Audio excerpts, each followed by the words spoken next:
Vale, perfecto. Pues nada, que hola, bienvenidas, bienvenidos y bienvenidas al curso El futuro no está escrito. 2, Utopías y revueltas en la crisis del capitaloceno. Hoy estamos en la sesión 6, que hemos llamado por antirracismo político, políticas migratorias, formas organizativas, agenda política y retos. Y el objetivo de esta sesión es abrir un diálogo, por un lado, sobre el racismo estructural, sobre el endurecimiento también de las políticas migratorias, que aparte de, bueno, ya conocéis, ¿no? Sobre todo a partir del pacto, el famoso pacto PEMA, Pacto Europeo de Migraciones y Asilo, y sobre el recorte de derechos sociales de personas migradas y también personas racializadas o leídas como tales en la Unión Europea. Y por otro lado, la agenda política del movimiento antirracista, ¿no? Todo lo que se está haciendo para afrontar y confrontar estas cuestiones de racismo estructural.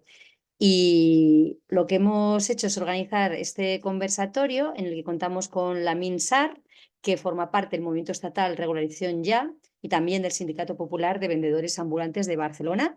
También contamos con Vivi Alfonsín, que forma parte asimismo del Movimiento Estatal Regularización Ya, y con Alcira Padín, que es compañera de Sinusia y que es quien en realidad va a moderar este debate. Así que le paso ya la batuta de la moderación para tener este conversatorio juntas.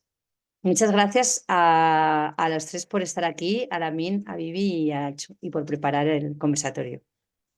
Gracias, Marisa. La verdad que es un gusto. De hecho, también voy a arrancar en realidad agradeciendo, sí, por un lado, agradecer a la Fundación de los Comunes, a Marisa, a Juan y a toda la gente, etcétera, del trabajo que hay detrás de alguna forma de habilitar, ¿no?, estos espacios de encuentro para básicamente pensar juntas. Es un agradecimiento más en contextos, ¿no?, de extrema, diríamos, de máxima complejidad a escala no solamente local, sino a escala global, ¿no?, de escenarios reaccionarios, de escenarios contraofensivas de los fascismos, de escenarios de extremas violencias, ¿no?, diríamos, alas de abajo, ¿no?, desde las distintas como esferas del poder. Así que en ese sentido, gracias por darnos este lugar como de encuentro y de pensar en definitiva juntas. Y sí, gracias también a la gente que estáis por ahí conectadas, que estaremos de aquí a nada, después de acabar esta intro, ya conversando. Así que si os parece, un poco como para situar la propuesta, sí, un poco compartí ahora Marisa de cuál era la idea. Por un lado, situar la propuesta y también como hacer una breve intro de las dos compas invitadas, que también lo hacía Maru, pero por completar un poco, por situar la propuesta, sí, del día de hoy, arrancar por el propio título, sí, por un antirracismo político.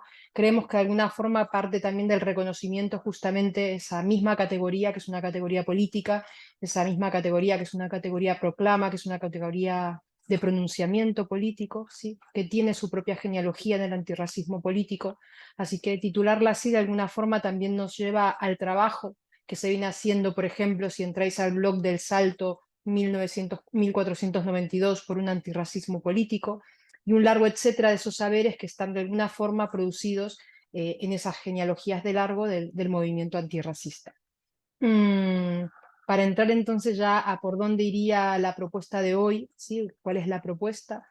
Diríamos que frente a la intensificación, si se quiere, sí, de las necropolíticas migratorias, es decir, de esas políticas migratorias que tienen o están regidas desde un marco penal, desde un marco penalizador, no, a su contrario, desde un marco, diríamos, de derechos de las personas migradas, es decir, políticas migratorias que articulan básicamente enfoques punitivos, ¿sí?, de corte seguritario, es decir, políticas migratorias que articulan materialmente proyectos macroeconómicos, ¿sí?, de todo lo que sería la industria, ¿no?, de las migraciones, del control de las migraciones en realidad, ¿no? Y también que a su vez son políticas migratorias que articulan también para todo ello narrativas de la deshumanización, ¿no?, narrativas anti-inmigración con la falsa excusa, ¿no?, de la seguridad.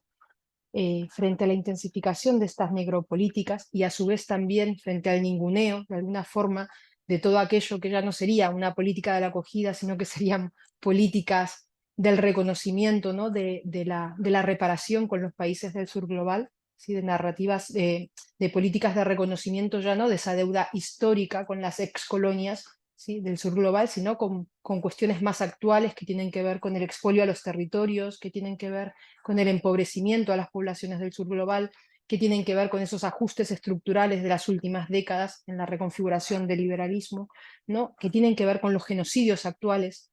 ¿Sí? Pensemos hoy en Sudán, en Palestina, en el Congo, en Haití. Diríamos todas esas cuestiones de corte estructural que empujan a que estemos hablando hoy de esas políticas migratorias, ¿sí? Y que empujan evidentemente al derecho a migrar y el derecho al asilo, y qué está pasando ahí, ¿no? Frente a las políticas migratorias del capitalismo, diríamos, racial y del capitalismo neocolonial, la pregunta que pensábamos que podía estar atravesando estas 2 horas de conversación, de alguna forma, es qué prácticas, ¿no? Políticas, qué formas organizativas, qué agendas y qué retos del movimiento antirracista y del movimiento migra hay a escuchar, hay a compartir, hay en un contexto como el actual, y más después, creo yo, ¿no? de las europeas, tanto hablar en un contexto tan complejo, ¿no? Para todo eso se nos ocurría invitar a estas 2 compas, para muchas de nosotras referentes, ¿sí? Lamine Sarr, aparte de ser el portavoz de uno de los portavoces del movimiento Regularización Ya, portavoz también del sindicato de vendedores ambulantes de Barcelona, es también integrante de una de las cooperativas para nosotras referentes, que es la cooperativa del Top Banta de Barcelona. Vivi Alfonsín, compa también integrante del movimiento Regularización Ya, como decía Marisa, compañera feminista, migra, escritora, periodista de revistas como Pícara Magazine, El Salto, y en ese sentido un gustazo estar compartiendo estas 2 horas de poder escucharos, Vivi y Lamine, así que bienvenidas y gusto.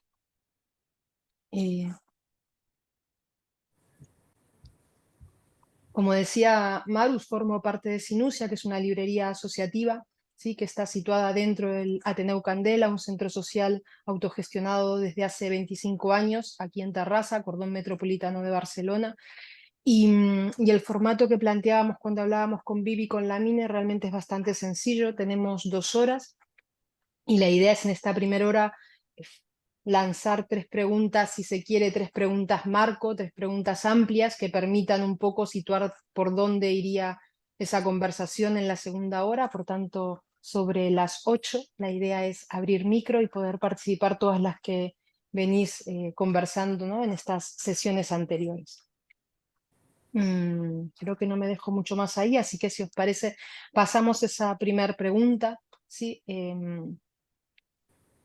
La primera pregunta, en definitiva, tiene mucho que ver con cómo masticar, con cómo pensar, de qué hablamos cuando hablamos de racismo, ¿sí? Qué enfoque, desde qué marcos hablamos desde racismo, y en ese sentido, y también de la mano de ello, de qué hablamos o qué pensamos cuando hablamos de una práctica radicalmente antirracista, una práctica que parte de ese antirracismo político, ¿no? Muchas veces la óptica que, ¿no? que sentimos y que muchas veces anteriores conversamos, la óptica que se imprime o la óptica que se activa cuando hablamos de racismo tiene mucho que ver con una dimensión, si se quiere, moral, como una cuestión, ¿no? de revisar o de revisarse, o de tener como en cuenta cuestiones más de valores culturales, e incluso cuestiones como de ese reforzar, ese reconocimiento a lo cultural, pero también ese forzar esas cuestiones más que tienen que ver con supuestas cuestiones de integración. Y a partir de ahí se abre como todo un melón que no viene a cuenta que abramos ahora, porque seguramente irán saliendo a la hora que escuchemos a las compas. Pero claro, ahí mismo, justamente cuando se activa ese enfoque de corte más moral, lo que también todas nosotras no detectamos de alguna forma es que lo que queda de alguna forma vaciado es, o vaciada, o neutralizada, o invisibilizada, es esa dimensión estructural, por un lado, del racismo, ¿no? Es un enfoque estructural, y también una dimensión, si se quiere, histórica, ¿no? Una dimensión histórica del racismo. Preguntarnos justamente cómo historizar, ¿no? El racismo, de dónde surge, cuándo surgen esas jerarquizaciones raciales, cómo se articulan de alguna forma con otros sistemas de opresión, ¿no? Qué implica en términos reales, en términos de personas, en términos de memorias del cuerpo, en términos de memoria larga, si se quiere, todo lo que produce ese tipo de sensibilidad racial, ese tipo de subjetividad racial, ¿no? Y ahí, por tanto, y en los hechos concretos, es pensar básicamente en cómo, ¿no? En cuestiones más materiales del reparto imperialista del mundo, es pensar en cuestiones más concretas de ese racismo de Estado y esas instituciones articuladas en torno al racismo de Estado, es pensar básicamente en la organización colonial y patriarcal, ¿no? Del trabajo, es pensar en la cuestión del derecho al movimiento, es pensar, ¿no?, en esos marcos legales y tal. Diríamos que todo eso, y por ir cerrando, por tanto, esta primera pregunta que le lanzamos a la Bibi y a la Mine, es hoy el racismo, ¿no?, como dispositivo colonial, como dispositivo neocolonial, cómo está operando en Europa, cómo opera hoy en Occidente el racismo, en, en lo que hace al espacio público, en lo que hace al marco de derechos o no derechos denegados, en lo que hace a lo social en general, y a su vez qué prácticas, ¿no?, antirracistas destacar, qué cuestiones o qué, en realidad qué genealogías de lucha y de resistencia poner en el centro dentro de esas prácticas de antirracismo político.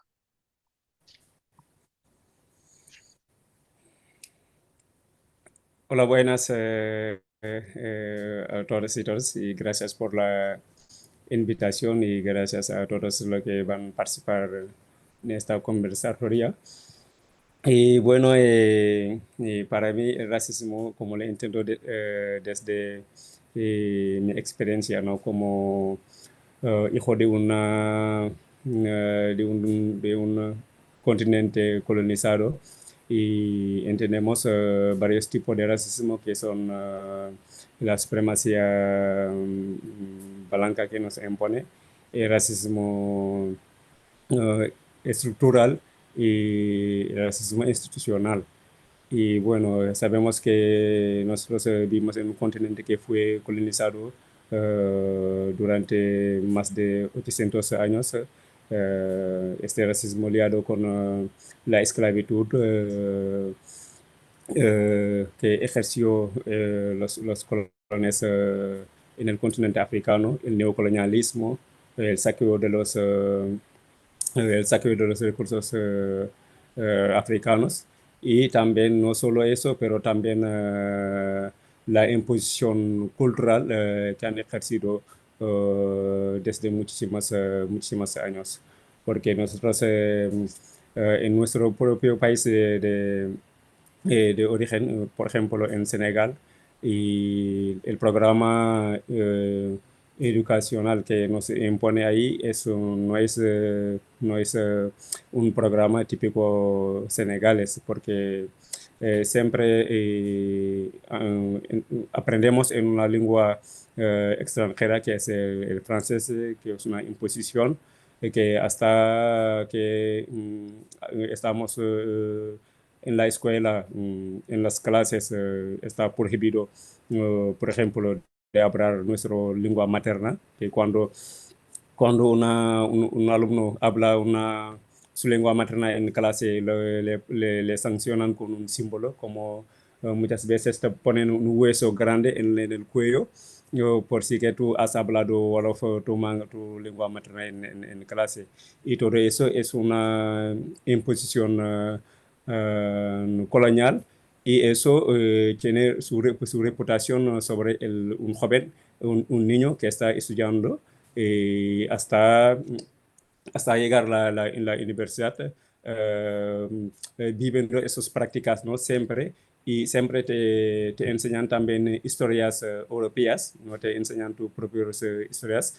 En general, cuando hablan de la historia de Senegal, te pueden enseñar unos dos y tres líneas, y cuando te hablan de la historia europea, son unos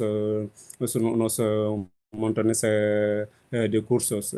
Y eso es una imposición que tiene también repercusión también aquí en Europa, porque nosotros, Europa nos impone su cultura, nos impone el tipo de conocimiento que tenemos que estudiar en nuestras escuelas, y también nos impone siempre eh, los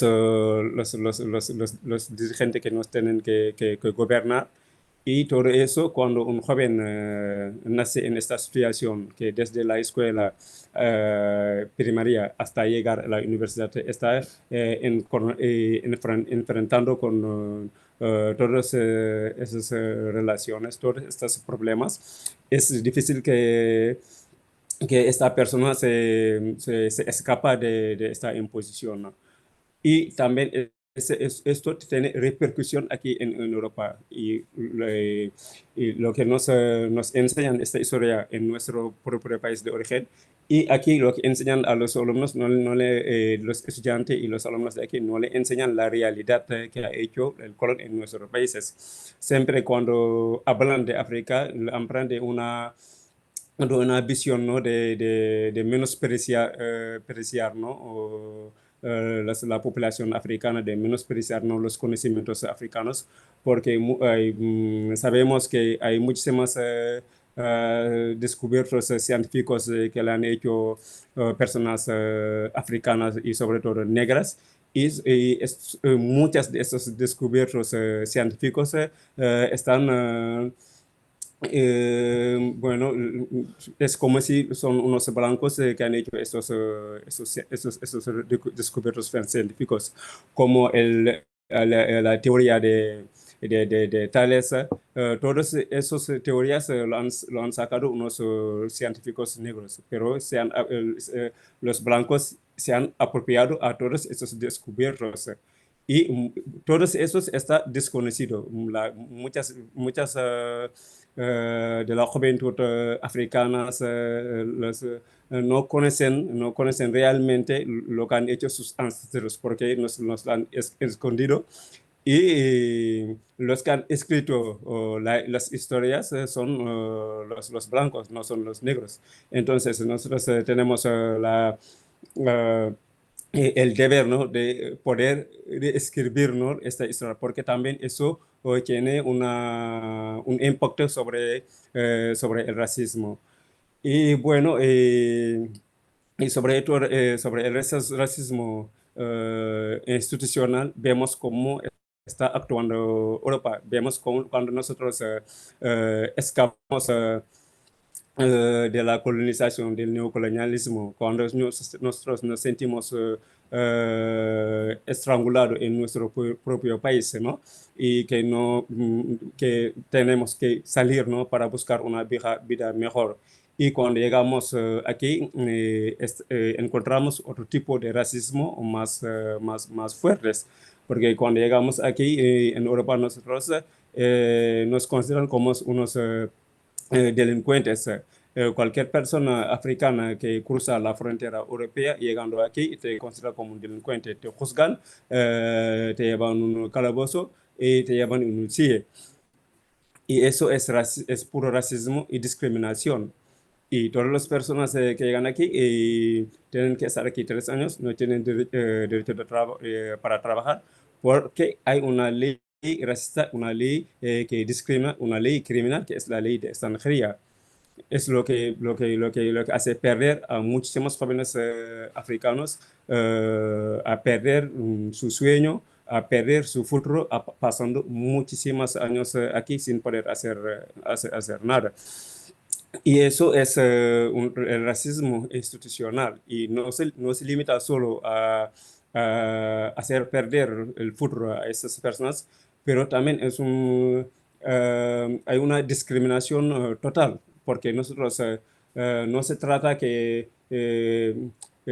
llegamos aquí y podemos ejercer el oficio que teníamos desde nuestro país de origen o el conocimiento que tenemos desde nuestro país de origen, pero cuando llegamos aquí es casi que nos borran toda la memoria, que parece que nosotros no somos nadie, no podemos hacer nada y tenemos que estar aquí quieto durante muchísimos años sin poder no disfrutar del conocimiento que tenemos o el oficio que tenemos, porque no se trata de que una persona migrante que quiere ejercer como un rol de abogacía o quiere trabajar como ingenieros o quiere trabajar como médico, no puede. Porque cuando llegamos aquí, nosotros pensamos que nosotros venimos de un país que no sabe nada, que no tiene ningún conocimiento y no tiene ningún valor. Por eso que nosotros cuando llegamos aquí, este racismo institucional nos condena a buscarse la vida como podemos. Por eso que vemos muchísimas personas que están en Huelva, que están durmiendo en chabolas y que están buscando la vida como pueden, que están trabajando duramente en esos campos, durmiendo en chabolas. Muchas veces se lo queman estas chabolas y son personas muy importantes, son personas esenciales. Porque si no era estas personas que asumen este trabajo, que asumen que este trabajo que las personas, los españoles no quieren, porque muchas veces oímos en los políticos y en los periodistas que se ha aumentado la tasa de paro. Y mientras dicen que está aumentando la tasa de paro, hay muchos déficits de trabajadores en estos sectores agrícolas. Entonces, eso quiere decir que las personas con el privilegio de tener el ciudadano español no deberían ejercer este trabajo. Este trabajo lo deberían ejercer personas discriminadas institucionalmente y que tienen que estar ahí torturados, están ahí sacrificados como quiere el sistema.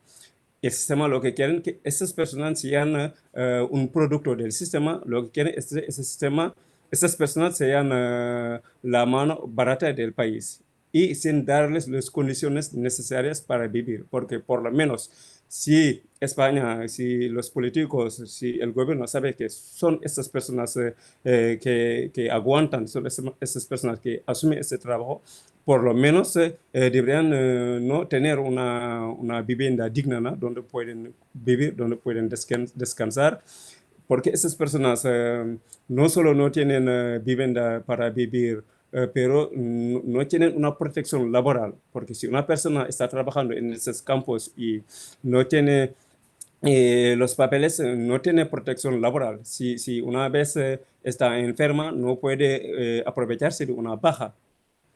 Y si no trabaja el día, no cobra. Tiene que trabajar, tiene que cobrar, tiene que trabajar para cobrar. No puede beneficiar de unas vacaciones como las personas privilegiadas de aquí. Y eso es una discriminación, este es racismo institucional que viene desde los gobiernos, desde la administración. Y eso es puro racismo que en general no se denuncia y solo los que denuncian en general ese racismo son colectivos migrantes que tampoco tienen las herramientas para hacerlo como debe ser. Porque muchas veces nosotros con el antirracismo estamos denunciando, estamos defendiendo a los migrantes, pero no tiene un altavoz realmente que puede llegar donde debería llegar porque siempre nos discriminan los medios de comunicaciones cuando hacemos una charla o cuando hacemos eventos muy importantes para denunciar esos tipos de racismo, no nos da la voz. Siempre utilizamos las herramientas básicas que tenemos, que son las charlas, muchas veces que solo se encuentran personas que ya están conscientes con el tema, pero el público que nosotros queremos que llegue a nuestros discursos, en general, nuestro discurso es difícil para que lleguen por ahí. Y muchas veces hacemos estrategias y para hablar y dialogar con personas famosas para que nuestro mensaje pueda llegar a este público.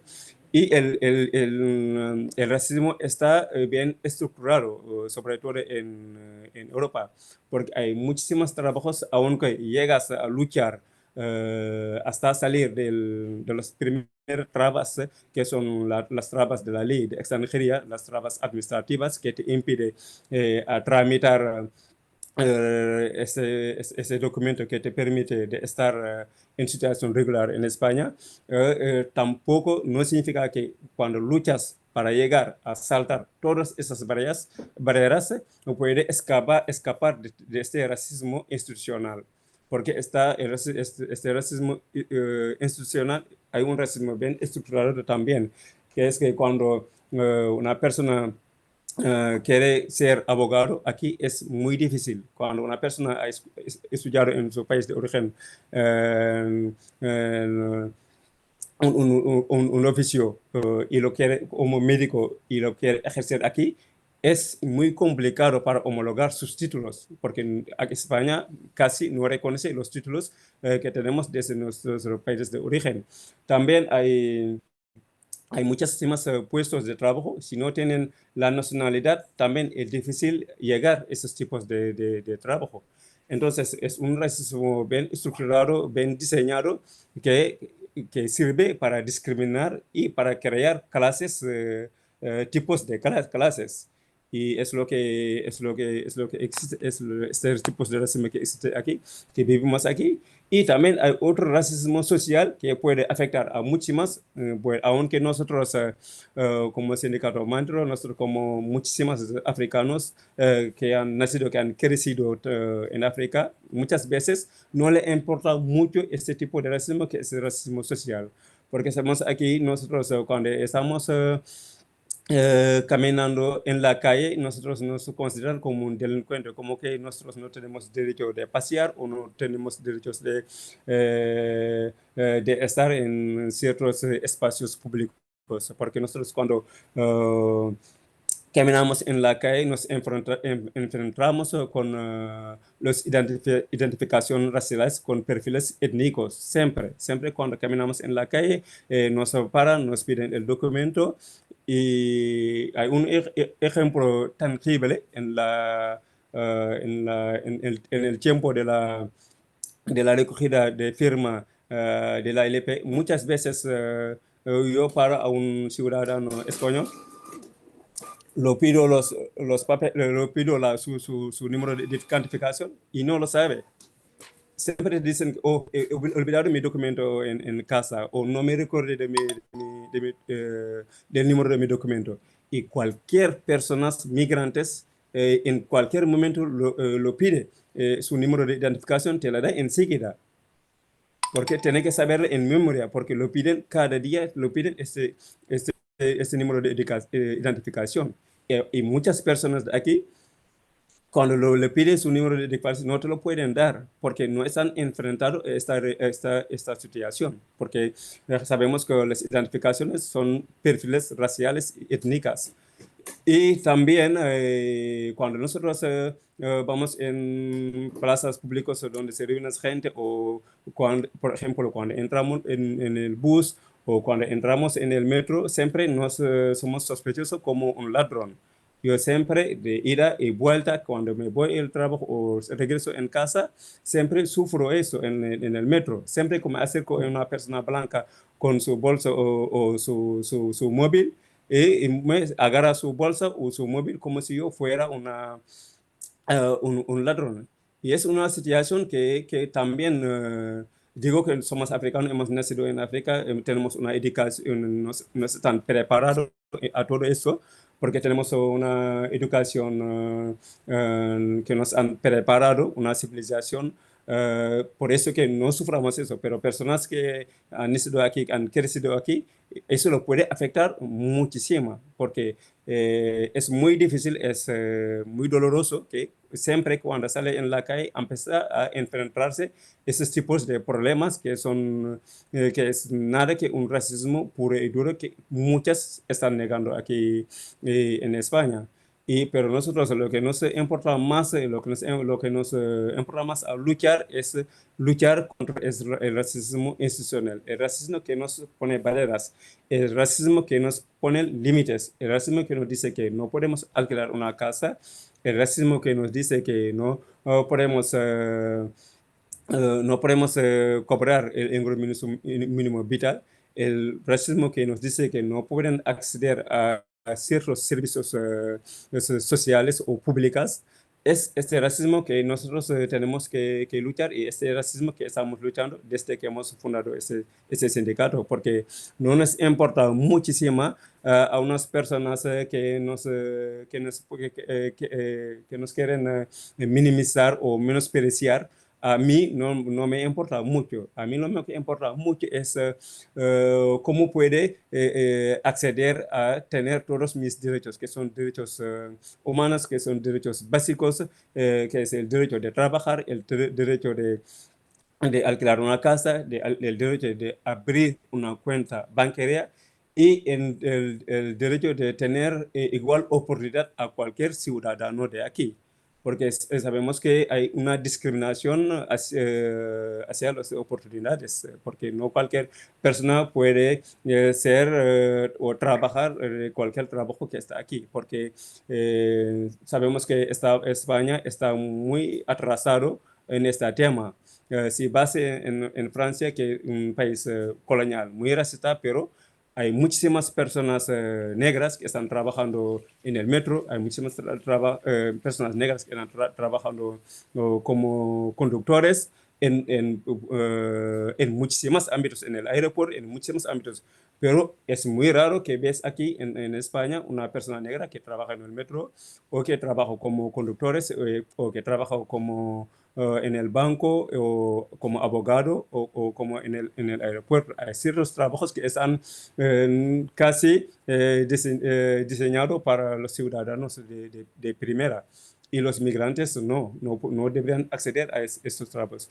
Nosotros estamos luchando para que se acabe esta discriminación que dura muchísimos tiempos y muchísimos años, que está dañando a muchísimas personas, pero no es inaceptable que una persona que ha nacido aquí, que ha estudiado aquí, que ha trabajado aquí, que suena todo su futuro, está soñando aquí, y le dicen que tal puesto de trabajo y tal cosas no lo puede hacer porque eres originario de una familia migrante o tiene un color de piel negra. Eso es inadmisible a día de hoy en ese mundo que estamos hablando de globalización, que todos los tipos de mercancías pueden viajar de cualquier país a otro porque nuestro oro puede atravesar fronteras, la agricultura africana, la comida africana, todo está lleno en supermercados europeos y nosotros como población africanos no podemos viajar hasta aquí y disfrutarse de nuestro conocimiento o de nuestras sabidurías. Eso es inadmisible. Y nosotros este racismo institucional y bien estructurado que nos importa y que estamos luchando desde que hemos formado este sindicato. Gracias, Lamine. Por ir como aparte entrando a la segunda parte y que está en realidad muy, muy vinculada, era como pensar en este segundo bloque el recrudecimiento de las políticas migratorias, ¿no? De corte securitario, ¿sí? De corte criminalizador. Estamos hablando básicamente también en esa vinculación que tiene con esas narrativas de deshumanización que hablaba ahora Lamine justamente, y no solo con las personas migradas, sino también con las hijas de la inmigración y también con esas personas leídas o racializadas, leídas como no europeas, que desde hace siglos, ¿no? habitan Europa, son parte de Europa, son Europa, y en todo esto, básicamente, pensar en ese recrudecimiento, ¿qué nos toca leer actualmente? ¿No? Pensar en la externalización de las fronteras, pensar en lo que decía Lamine recién, en la criminalización del derecho al movimiento, a la circulación en nuestros barrios, en nuestras ciudades, pensar también en ese negocio, ¿no? del control fronterizo en los aeropuertos, etcétera. ¿Qué nos toca leer en este momento actual? Y también, ¿no? Post elecciones europeas, seguramente las preguntas sobre el plan europeo de migraciones y asilo, pensar en cómo está la ILP de regularización ya actualmente, pensar en los ayuntamientos también como pregunta de ese recrudecimiento, ¿no?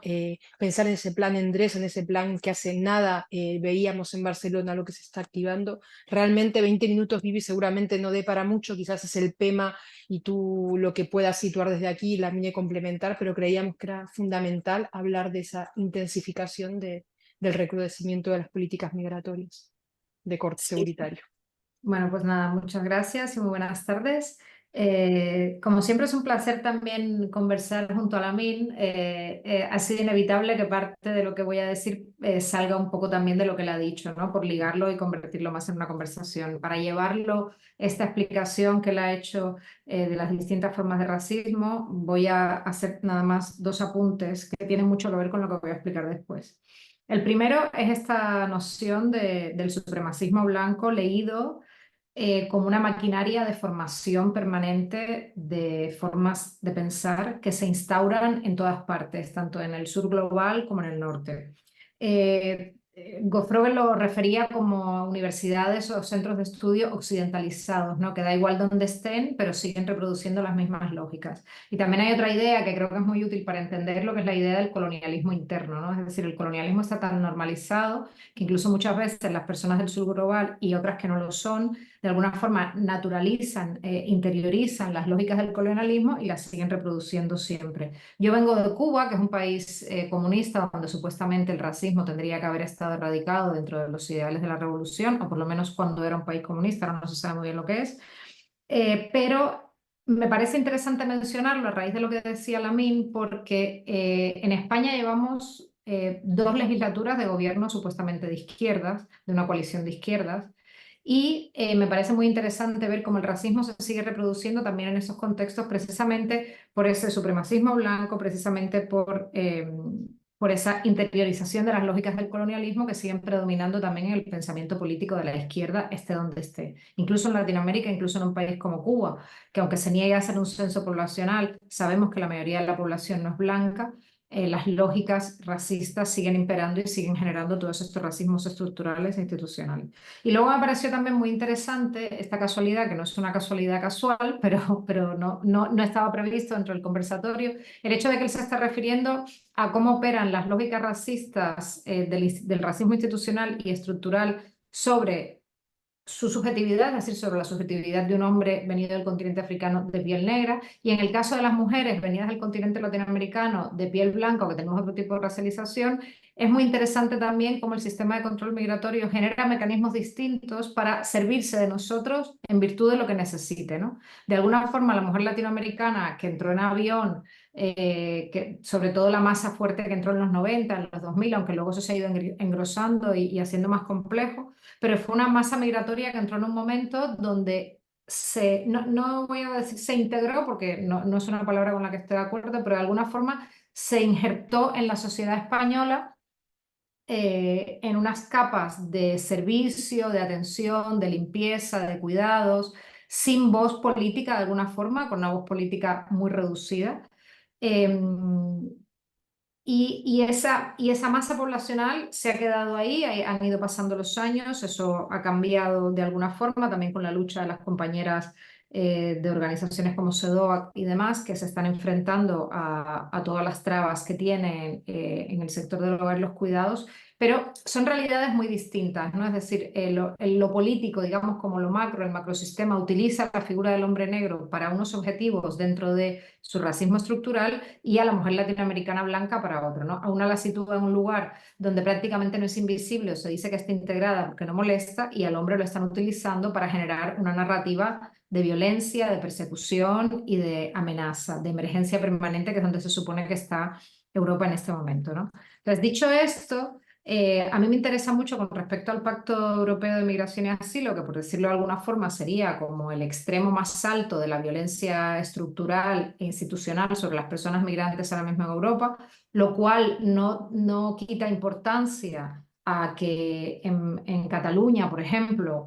desde hace 2 años hay 35 municipios que incumplen el derecho al padrón, que es un derecho básico que tienen todas las ciudadanas y ciudadanos, sean de donde sean, y que da acceso al sistema sanitario, que da acceso al sistema educativo. Es decir, es un valor muy importante poder empadronarse y que no se requiere un domicilio fijo. Pues esto se está incumpliendo, ¿no? Es decir, el hecho de que hablemos del Pacto de Migración y Asilo no desoye en ningún momento todas las otras microestructuras menores que hay a lo largo de todo el sistema, ¿no?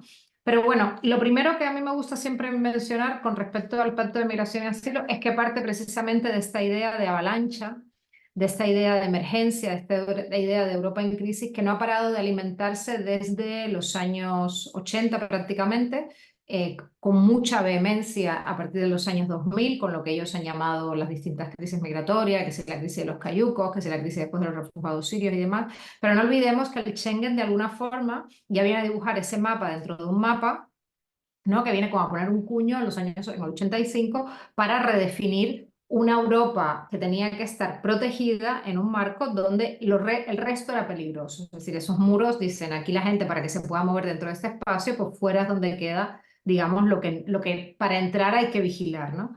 Entonces, esta noción de avalancha es el discurso que se crea de múltiples formas. Se crea con las imágenes de las pateras todo el tiempo, se crea con la imagen de la voluntaria de Cruz Roja abrazada a la persona migrante que acaba de llegar, se crea sacando imágenes de niños muertos, se crea con toda esa violencia simbólica, ¿no? También de la masacre de Melilla, etcétera, ¿no? Toda esa reproducción permanente de la noción de avalancha se va generando de esta forma. Esa noción de avalancha, que es una amenaza, es un discurso que se compra sin discusión prácticamente en la política institucional española, yo diría que europea. Todo el mundo habla de crisis de migración, todo el mundo habla del problema de la migración como un problema, como una emergencia, como algo que hay que solucionar, ¿no? De alguna forma, aquellas posturas de Aznar de hace muchísimos años en España se han ido consolidando y se han ido normalizando, ¿no? Entonces, frente a esta noción de avalancha, hay que hacer algo. Y si se asume en toda Europa el discurso de la avalancha, lo que se tiene que hacer es sacar el Pacto Europeo de Migración y Asilo, ¿no? Pero en medio, entre lo que conecta el Pacto de Migración y Asilo y la noción de avalancha inventada esta, es el dinero. Es decir, la única razón, lo único que promueve el Pacto de Migración y Asilo es, digamos, ya la oficialización absoluta del negocio de control de fronteras, que es como un hermano, como un monstruo surgido del negocio de la guerra, que creo que es algo que también entendemos, ¿no? Es decir, cómo el negocio de la guerra funcionó después de determinadas guerras que fueron muy importantes en la historia reciente de la humanidad. Pues de ese mismo modo el negocio de control fronterizo se está estableciendo con sus lógicas. Primero fue un poco más a la fuerza y luego está siendo ya de una manera validada por las instituciones europeas. ¿Por qué decimos que la noción de avalancha es lo primero que hay que desmentir? Los últimos números que hay sobre personas refugiadas en el mundo hablan de 110 millones de personas que están desplazadas, ¿no? Por causas de guerra, por causas de sequía, etc. Eso supone un 61% más que en el año 2012. Estos números son de 2022. Entonces, los últimos números no están actualizados, pero bueno, a finales de 2022, principios de 2023, se está hablando de 110 millones de personas.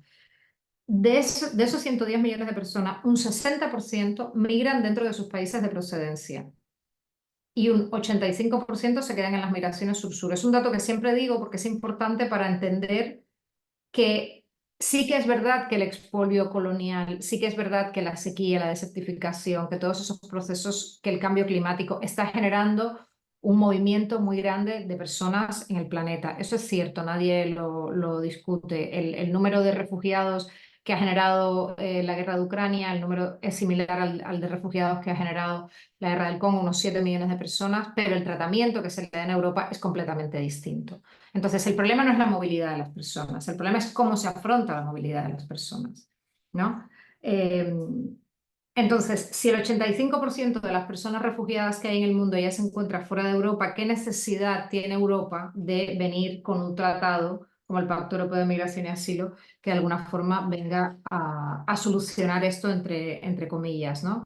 Hay otra cosa, hay un dato muy interesante también que yo al principio no le prestaba demasiada atención, pero que luego sí que comprendí que era relevante, que es que en el año 2022, en una cumbre en Madrid, la OTAN lanza un concepto llamado Strategic Concept, que viene o sea, son dos palabras que en sí parece que no digan nada, ¿no? Strategic Concept es como no sé, algo muy vacío, pero ahí la OTAN lo que viene a refrendar es que ante el peligro de las guerras que se pueden generar pues, con Rusia, con China, es decir, supongo que con los países que para ellos suponen amenazas dentro de su conglomerado, pues los países que están dentro de la OTAN se tienen que armar. Por lo tanto, la OTAN está alimentando también este discurso de securitización y esto no ha hecho más que empezar, porque en este momento el PEMA, que es algo también muy importante y que casa con el relato, el PEMA en este momento es una burbuja. Es decir, el PEMA en este momento es mucho y por otra parte no es nada. Hace poco hicimos un encuentro con algunos integrantes de The Left Europe y nos dijeron una cosa que nos dejó muy sorprendidas, porque desde finales del año pasado habíamos estado en una tensión muy fuerte con el tema del avance de los acuerdos. No sé si lo recordarán, en prensa se hablaba todo el tiempo de las negociaciones del trílogo, que son el Consejo, la Comisión y el Parlamento Europeo, que estaban en negociaciones, que había muchísima tensión. Un día te sacaban una noticia diciendo mañana se va a firmar, al día siguiente no se ha firmado porque hay mucha tensión, los países no están de acuerdo, etcétera. Se generó todo como una estrategia comunicativa que venía a decir que estaban trabajando muchísimo, que cada país estaba defendiendo sus intereses y que lo que iban a conseguir aquí iba a ser una maravilla, ¿no? Entonces, hay que partir de que esto es mentira. Es decir, cuando hicimos la reunión con The Left Europe, concretamente con Amandine Bash y Miguel Urbán, que todavía estaba en ese momento, nos comentaron que lo que se firmó fue un acuerdo sin texto. Es decir, toda la representación que se hizo en la prensa para que toda la ciudadanía de los distintos países de la UE tuviera la sensación de que se estaba haciendo una grandísima negociación era mentira.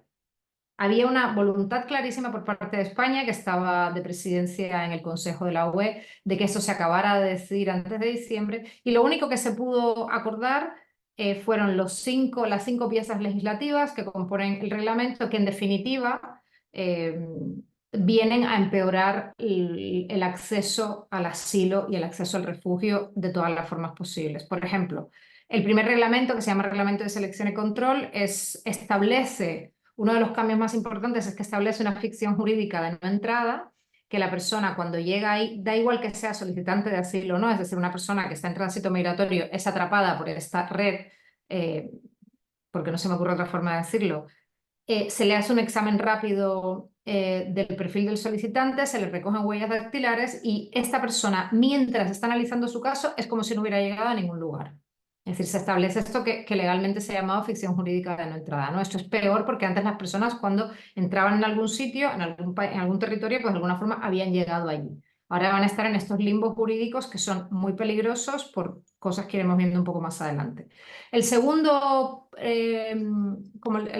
reglamento es el del Eurodac, que ese fue el único que se firmó en diciembre, se firmó el 7 de diciembre, y es curioso porque es un reglamento que está en funcionamiento desde el año 2003 y que ahora se ha vendido como el grandísimo avance, y simplemente es un registro de datos biométricos. Es aquí donde se van a recoger los datos biométricos de todas las personas que estén en tránsito migratorio y que sean atrapadas por esta red. Esto tiene un repositorio común de identidades de personas migrantes y en tránsito migratorio que sirve para penalizar, perseguir, controlar, asesinar sin dejar pruebas. Es decir, hay una serie de violencias asociadas al uso de los datos biométricos cuyo alcance yo creo que hoy en día ni siquiera somos capaces de imaginar.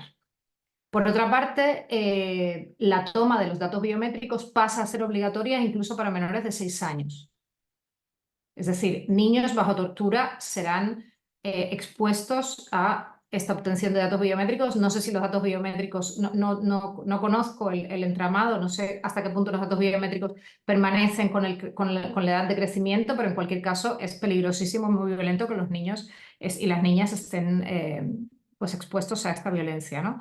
Luego, el tercer reglamento es el de procedimiento de asilo modificado, que lo único que podía haber hecho este reglamento es mejorar aquello del sistema de Dublín, que el sistema de Dublín implicaba que país que tú pisaras primero tenías que solicitar todo el trámite a partir de ese país, desatendiendo cualquier otra lógica de arraigo que tuvieras. Por ejemplo, tienes a tu hermano en Grecia, pero entraste por Italia, pues lo normal es que te vayas a Grecia, porque va a ser más fácil que tú encuentres un trabajo en Grecia y que tú tramites ahí tu solicitud de asilo, al margen de que allí puedes vivir, tienes una casa, un techo. Bueno, pues esto lo han mantenido, ¿no? Es decir, esta es una de las normas que podrían haber mejorado, pero las personas siguen teniendo que gestionar su solicitud de asilo y refugio en el primer país que pisan una vez salen de ese limbo jurídico primero, ¿no?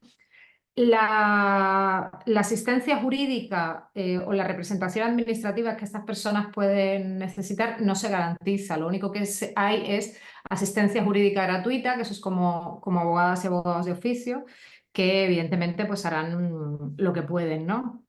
Pero aquí también se reconfirma que no todas las personas que han sido captadas en el punto 1 son solicitantes de asilo.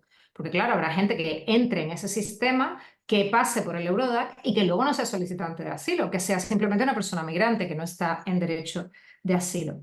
El cuarto reglamento es el de gestión de asilo e inmigración, que puede derivar ahora con el Pacto de Migración y Asilo han hecho unos cambios porque antes los países tenían como potestad para determinar la tasa de protección que le asignaban a cada país, a cada otro país, ¿no? Por ejemplo, España podría decidir que con Turquía tiene una tasa de protección más alta por X razón. Ahora la tasa de protección se calcula como una media en los países europeos y eso lo único que hace es bajar la tasa de protección total que las personas tienen, ¿no? Entonces da igual, digamos, como los vínculos previos que puede haber en los países quedan completamente desoídos con esto. Y además se penalizará mucho los países que tengan perfiles como el de Mohamed Said Badawi, por ejemplo. Todo esto de la toma de datos sirve para controlar a estas personas que ellos consideren que tienen un perfil peligroso y cualquier persona que ellos consideren que el país ha facilitado algún tipo de información que pueda hacer daño a la seguridad de España o lo que sea, pues todos estos sistemas lo que hacen es facilitar la expulsión y el control de estas personas, ¿no? El PEMA fija otra serie de cosas, que es como por ejemplo el mecanismo de solidaridad, el número de personas que tienen que ser, que pueden ser o que deben ser aceptadas al año y la tercerización de fronteras, ¿no? De alguna forma, lo que ellos llaman el tercer país seguro.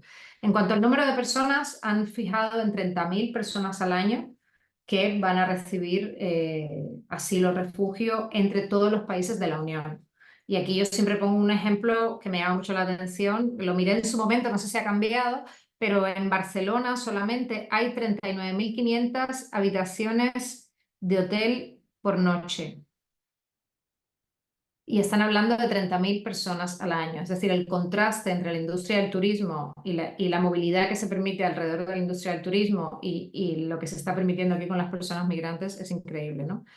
El tema de la solidaridad va a funcionar a través de un fondo solidario que implica que los países que no quieran acoger personas migrantes, pero supuestamente tengan recursos económicos para pagarlo, abonarán 20.000 euros por persona que no quieran acoger al país donde la persona migrante se quede. Ese es el mecanismo de solidaridad que han negociado para repartirse un poco la gente, ¿no? La gente que no quiera acoger. Y otro punto muy importante, luego iremos al tema del tercer país seguro. Otro punto muy importante, que es el quinto reglamento, que es el reglamento de crisis o situaciones de fuerza mayor, que esto ya es carta blanca. Es decir, después de que han estado no sé cuánto tiempo para intentar hacer este acuerdo, que todavía no han acordado nada, porque el PEMA se firmó supuestamente en diciembre, se ratificó en abril en el Parlamento Europeo, pero la legislación que lo articula todavía no se ha redactado. Los países, los firmantes tienen 2 años a partir de la firma de abril para redactarlo, por eso también en la sociedad civil todavía estamos a tiempo de estar atentas y vigilantes para luchar contra su implementación, ¿no? Porque todavía se tienen que definir las medidas concretas que cada país va a tomar para que todo esto ocurra. Entonces, el reglamento de crisis es lo que les permite hacer absolutamente todo lo que les dé la gana a ellos en una situación de crisis. Si incrementa el número de entrada de personas migrantes en un X%, que cada país me imagino que definirá como le venga en gana, pues entonces todo lo que dice el PEMA se va al garete y ya pueden hacer todo. Pueden retener más tiempo a las personas en estos limbos jurídicos, pueden hacinar a las personas porque dicen que no les caben en los campos de refugiados y también pueden hacer una cosa que es lo que de alguna forma creo que también ha hecho que el Pacto Europeo de Migración y Asilo interese a una parte de la sociedad civil que a veces se queda un poco al margen, aunque su labor no deba ser esa, es que ellos han inventado un concepto que se llama actores de instrumentalización que puede llegar a penalizar a las ONGs que se dedican al rescate. Aquí hay una persecución, que esto es un proyecto un poco se dice, no sé, es un proyecto que ha impulsado bastante Italia desde Meloni, que ellos consideran que las ONGs que se dedican al salvamento marítimo, etcétera, cosa que debería hacerlo el salvamento marítimo de cada país, son peligrosas para la seguridad nacional. Entonces, los estados de alguna forma se reservan en esos reglamentos de crisis, se reservan la capacidad de ir contra estas ONG, contra estos colectivos, etcétera. El tema del tercer país seguro consiste simplemente nada más y nada menos que en la externalización de fronteras que ya venimos tiempo viendo cómo funciona. Es más grave es más grave porque se va a dotar de más recursos. Recientemente, hace unos meses, Italia y Albania llegaron a un acuerdo, por ejemplo, porque Albania en su proyecto de entrar a la Unión Europea pues ha alcanzado un acuerdo con Italia donde va a construir una cárcel para migrantes en su territorio. Italia ya no tiene que tener a los migrantes que supuestamente hayan entrado en Italia, ya no van a estar en Italia, van a estar en Albania. Entonces esto es a cambio de votos favorables para la entrada en la UE y a cambio de dinero. Entonces se establecen este tipo de acuerdos, la Unión Europea asigna unos recursos económicos de los fondos europeos a los países y los países los distribuyen. Algunos son dineros que salen directamente del país, en algunos casos, como por ejemplo España hace un par de años o un año y pico implementó una serie de tecnologías de control fronterizo en los pasos de Beninsar, en Melilla. España, después de la masacre de Melilla, se reunió Marlaska con Ylva Johansen, con el ministro del Interior marroquí, y aumentaron la dotación presupuestaria de Marruecos hasta 2027 de 346 a 500 millones de euros, pero eso sí que era dinero europeo. Entonces, hay distintos manejos, ¿no? Hay unas relaciones que ya venían funcionando con algunos países periféricos a esta Unión Europea Schengen ya también más crecida, ¿no? Porque ya ese Schengen también se ha modificado un poco. Entonces, estos países periféricos pues establecen negociaciones tanto con la UE a nivel general como con países como de tú a tú, ¿no? Más bilaterales, para a cambio de un dinero convertirse en esas fronteras externalizadas. Claro, las legislaciones que operan en esos países no tienen en los derechos humanos una prioridad.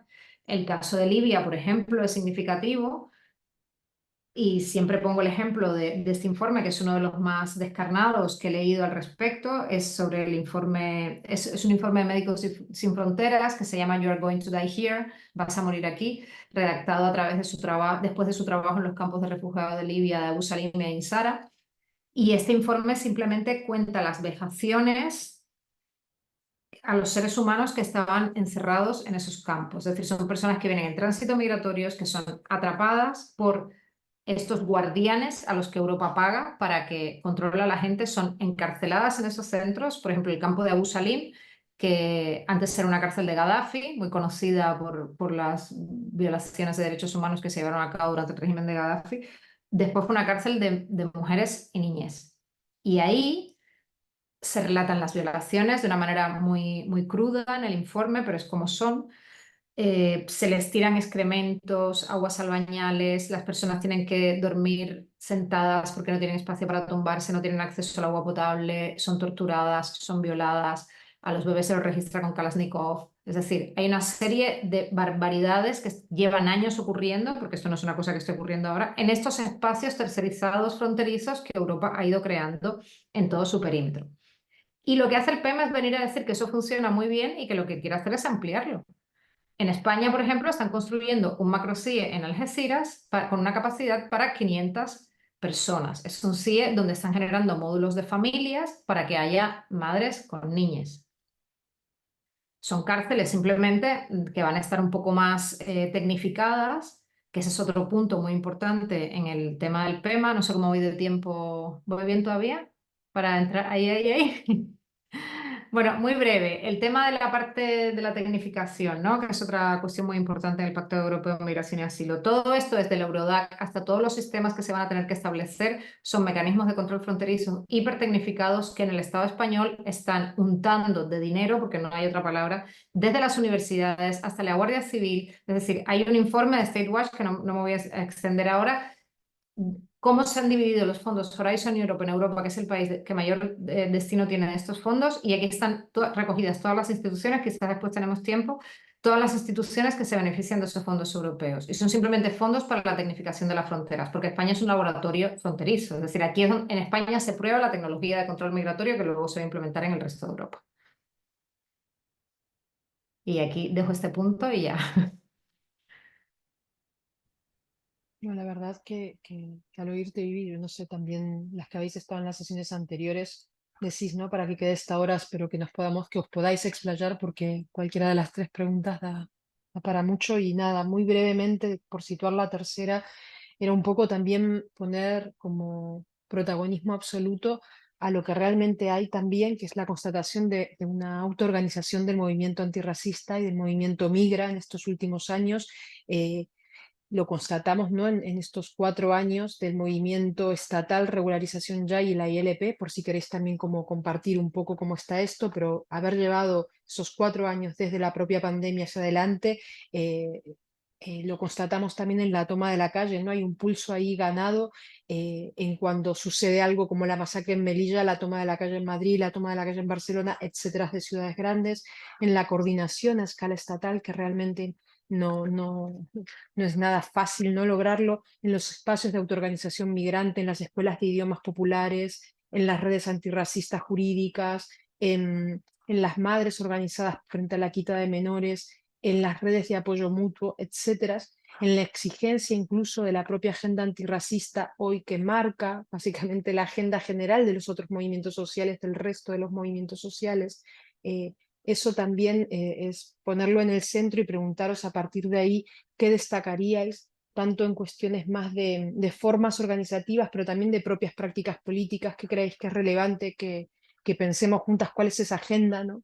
Y cuáles son a su vez también, ¿no? Como tal cual señalábamos al inicio, esos retos en un contexto complejo, ¿no?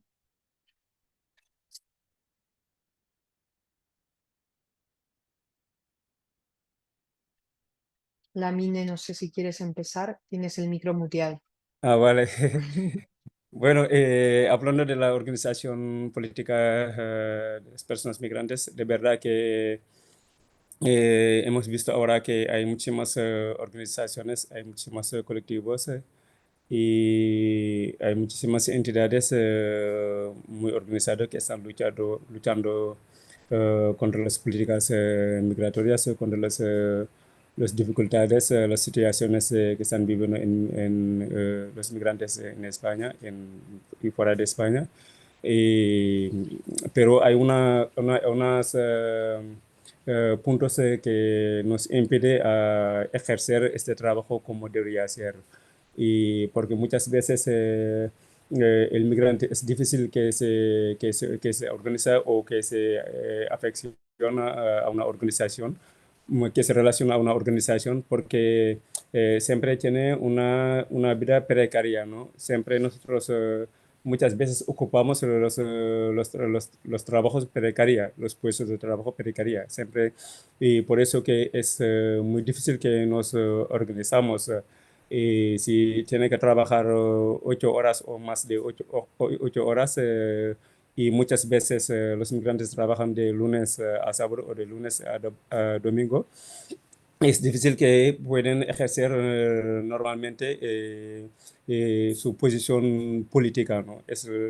Son estos trabas, ¿no? Que nos impide de llegar a donde realmente queremos llegar.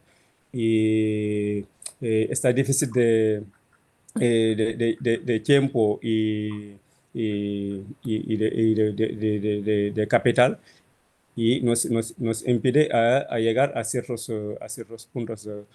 Y, por ejemplo, en el tema de los mantros, es difícil que un mantro que solo piensa llevar su mercancía en la calle con su manta, es difícil que esta persona se reúne constantemente para pensar cómo organizar su futuro, ¿no? Es por eso que nosotros en su tiempo, en 2015, cuando fuimos para organizar a los mantros que sobre todo que están en la costa, como los mantros en Murcia, mantros en Madrid, en Bilbao. Es muy difícil que se mantengan estas organizaciones. Para que una organización migrante, un colectivo migrante dura mucho tiempo y puede llegar a su objetivo, es un sufrimiento total, es sacrificar toda su vida para que tu lucha que está ejerciendo o el proyecto que está impulsando tiene éxito. Es muy difícil. Eh, pero yo creo que falta muchísima tejer relaciones, ¿no? Porque muchísimas veces tenemos diferencia como diferencia cultural, porque nosotros también no hemos venido de un mismo país y no tenemos la misma educación o la misma cultura, y muchas veces eso puede generar frenos en relacionarnos. Y yo creo que tenemos que estudiar el enemigo como enemigo nos están estudiando. Tenemos que vigilar el enemigo como el enemigo nos vigila. Y por no es cierto que todos los países de la Unión Europea que se juntan para seguir ejerciendo su poder y su colonización sobre nuestros países están unidos. Están unidos para colonizarnos, están unidos para discriminarnos, para torturarnos, para destabilizar nuestros países, pero no están unidos realmente. Y nosotros tenemos que aprender en eso. Nosotros como migrantes, como colectivos, como entidades, tenemos que juntar nuestras fuerzas y pasar de nuestras diferencias. Y si no hacemos eso, no podemos llegar. Pero realmente el trabajo del movimiento regularización no se limita solo a la regularización de las personas migrantes. Muchas personas cuando ven el movimiento regularización ya, desde la PNL que hemos impulsado durante la pandemia, muchas veces piensan que es solo para la regularización de las personas migrantes, pero en general es lograr a tener todos los derechos humanos, todos los derechos básicos que merecemos. Y sabemos que ahora mismo hay muchísimas derechos básicos que es un problema, sobre todo el tema de los trámites, porque si una persona migrante para tramitar los papeles es muy difícil. El trámite es muy largo, el trámite es un maratón de tortura, porque solo para hacer el arraigo te puede costar unos 3 meses. 3 meses de juntar papeleos, de buscar citas, de ir por ahí, por allá, de buscar papeles desde tu país de origen. Y eso es un maratón. Y también el tema del empoderamiento, porque sabemos que la llave que abre la puerta a un migrante es el padrón. Si una persona llega aquí y no puede lograr un padrón, es muy complicado, porque hay muchas personas que llegan aquí que pasan más de un año y no pueden lograr este padrón. Y sobre todo ahora mismo en Barcelona con el nuevo alcalde Collboni, con su plan de empresa, Collboni está eliminando sistemáticamente todos los proyectos sociales que han dejado el gobierno anterior. Porque nosotros en 2017 nos fuimos juntados en la Tancada, que era una organización que fue de Barcelona, de Cataluña, y al final fue una organización, un movimiento nacional que asustaba a todos los partidos políticos de España, porque es la primera vez que un movimiento migrante antirracista que el gobierno de Pepe acepta recibirlo y sentar y dialogar con él. Es la primera vez que un partido como Pepe recibe esta organización.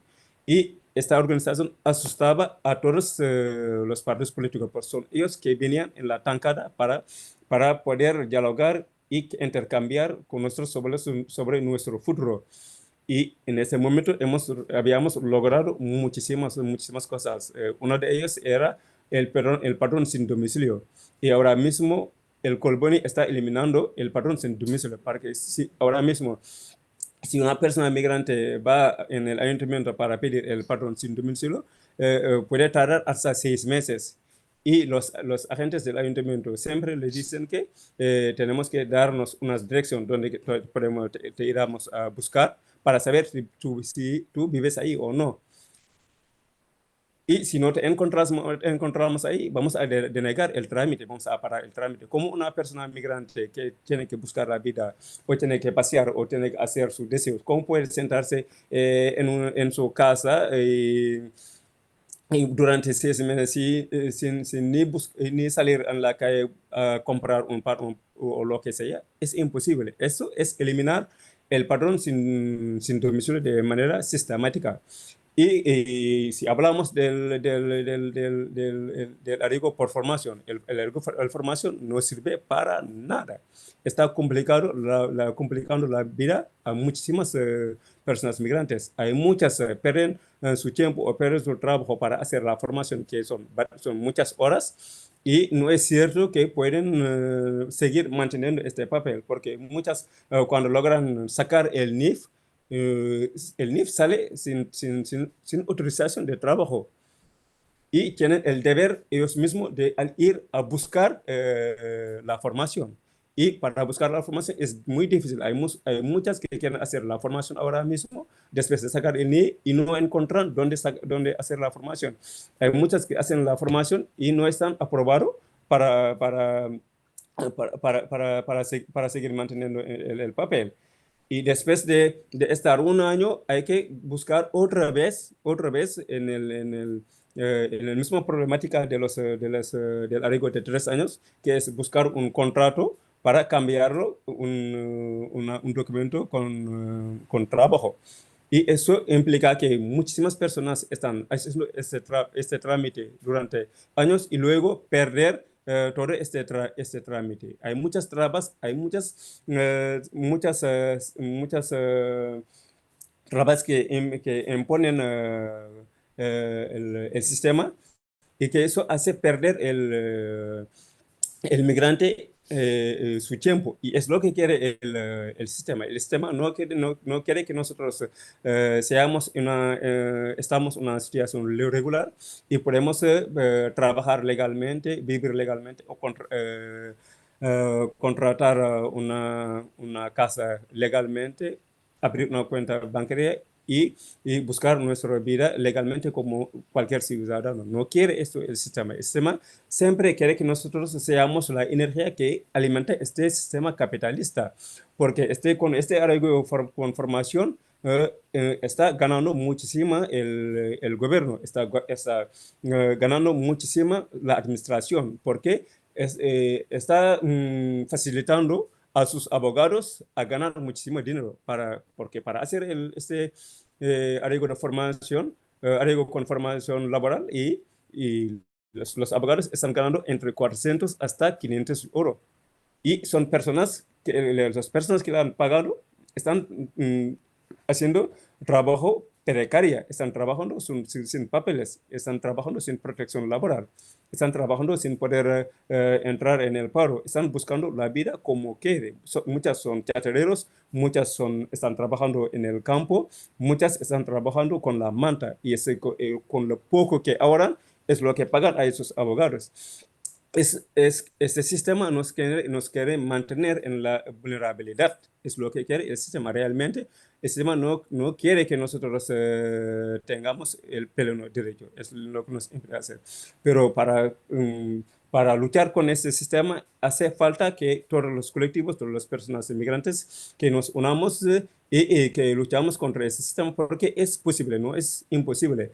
Pero sobre todo hay muchísimas personas cuando logran tener los papeles o logran tener el pasaporte europeo, se desvincula de la lucha antirracista. Eso es un problema, porque hay millones de personas migrantes que se han nacionalizado, y esas personas podrían ser clave en la lucha, pero no lo hacen.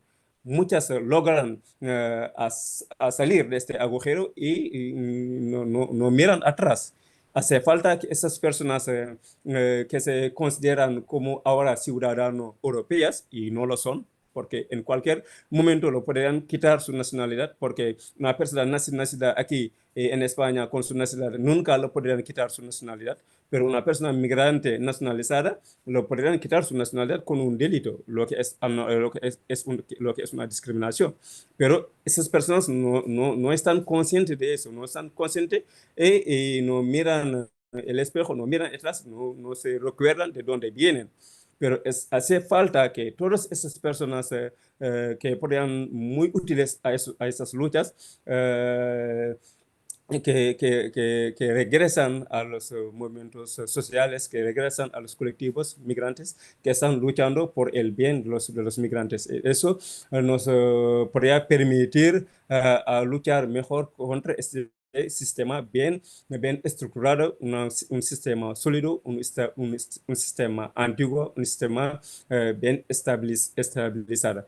Y para combatir con todos estos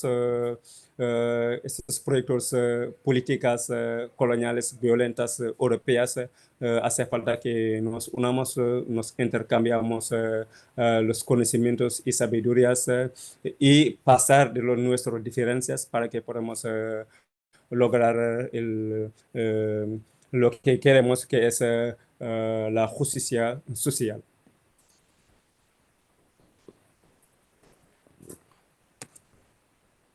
Vivi, le das tus 5 minutos. Gracias, Lamine. Bueno, con respecto a regularización ya, por comentar la situación concreta que tenemos ahora mismo, regularización ya hizo su segunda exposición de motivos en marzo de este año y en abril logramos que se aprobara la toma en consideración, que fue un hito histórico conseguido solamente con una campaña de comunicación que hicimos en 4 días, literalmente, y sin recursos, y fue así. Para presionar a los partidos políticos mayoritarios, al PSOE y al PP en este caso, de que no votaran en contra de la toma en consideración, porque se habría eliminado, habría matado la ILP después del arduo camino de tantos años y de tanto sacrificio que recorrimos para llegar hasta ahí, para llevarla al Congreso, con una ruptura de las cámaras, con un adelanto electoral, una segunda legislatura, y nos hemos mantenido ahí, ¿no? Entonces, en este momento tenemos una situación muy crítica porque Vox, que fue el único partido que votó en contra de la toma en consideración, ha presentado una enmienda a la totalidad. Las ILP, no sé si saben un poco cómo funciona el mecanismo. Una vez llega al Congreso, pues se abre un plazo de enmiendas, las enmiendas pueden ser parciales o totales. Vox ha presentado una enmienda a la totalidad que es una sarta de barbaridades racistas que además las está moviendo por todos los ayuntamientos del Estado, donde dice cosas como que lo que acaba de decir Lamine, ¿no? Que a las personas que han adquirido la nacionalidad española con un delito menor se les puede expulsar del país. Que culpa a los hombres migrantes de la violencia contra las mujeres cuando Vox jamás se ha preocupado por la violencia contra las mujeres. Es un mecanismo de hiperracismo redactado en un documento, que eso es lo que ellos han llamado como una enmienda a la totalidad. No solamente dicen que se oponen, sino que quieren ir más allá y retirar los pocos derechos que las personas migrantes tienen en el Estado español. Y eso se vota el día 13 de junio a las 9 de la mañana en el Congreso. Y necesitamos mucho apoyo de toda la sociedad civil para que eso se frene, porque PP y PSOE tienen que votar en contra de esa enmienda de Vox. Y en este momento no tenemos las garantías totales de que lo hagan. Entonces, nuestra campaña de comunicación estos días, que quien nos sigue en redes sociales lo verá, y por favor síganos y apoyen las campañas que hacemos, porque es la única forma que tenemos de llegar. No tenemos prensa que nos apoye, salvo algunos medios que siempre han estado con nosotras, pero el resto no nos da ningún tipo de luz. Entonces tenemos este hito que es el día 13, tenemos que exigir al PSOE que cierre ya el periodo de enmiendas y que la ILP siga su trámite parlamentario para que se pueda votar. Que no pase ahora que después de esto se vaya a septiembre, a octubre, a noviembre, que es muy probable que sea lo que pase. Pero si pasa eso, pues que en septiembre, octubre, noviembre sigamos luchando y sigamos presionando, porque la única forma que tenemos es eso. La sociedad civil, no nos queda otra. Ya hemos visto cómo se ha comportado la política institucional. Bueno, nada, yo creo que el resto de cosas que puedan quedar por comentar seguramente saldrán ahora en las preguntas o las podremos ir ampliando un poco más.